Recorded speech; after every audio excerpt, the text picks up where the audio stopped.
हया ड्रामे में अब आप लोग देखेंगे कि सोनिया ने तो सिर्फ अपने आप को बचाने के लिए और डर की वजह से हया की बात मानी थी। उसका इरादा इरम को गलत साबित नहीं करना था और ये बात इरम भी अच्छी तरह से जानती है।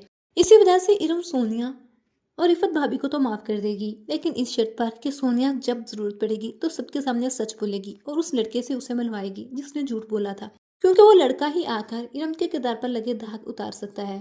जब वो आकर खुद सच बताएगा कि ये सब कुछ मुझसे हया ने करवाया था। हया की एक एक करके सारी चालें अब धरी की धरी रह जाएंगी और उसे उल्टी पड़ जाएंगी। हया ने सोचा भी नहीं था कि अब उसके साथ ये सब कुछ होने वाला है। अब हया, जिसकी हकीकत सबके सामने तो खुल ही गई है, अब ना तो रिफत उस पर यकीन करती है, ना साइमा, ना इरम, यहाँ तक कि मुबारक मसूर को भी कहीं ना कहीं अब इस हया पर शक हो चुका है और उसे भी इरम की बातों पर यकीन आने लगा है। अब इरम भी सबके सामने बेगुनाह साबित हो जाएगी।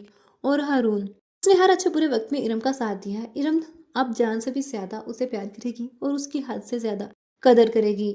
लेकिन रूहान ने भी तो इसी तरह से हया से मोहब्बत की थी, उसका साथ दिया था, लेकिन हया ने उसकी मोहब्बत का नाजायज फायदा उठाया और उसे पागल बनाया और उसके घर को तोड़ दिया। लेकिन हया की हकीकत जानने के बाद क्या रूहान हया को माफ कर पाएगा, या फिर हया दूसरों को घर से निकालते निकालते आखिर खुद ही इस घर से निकाली जाएगी। कौन कौन चाहता है कि हया को इस घर में नहीं रहने देना चाहिए? कमेंट सेक्शन में लाजमी बताइएगा और मज़ीद ड्रामाज अपडेट के लिए चैनल को लाजमी सब्सक्राइब कर लीजिएगा। वीडियो अच्छी लगी तो वीडियो को लाइक करके दोस्तों के साथ लाजमी शेयर कीजिएगा।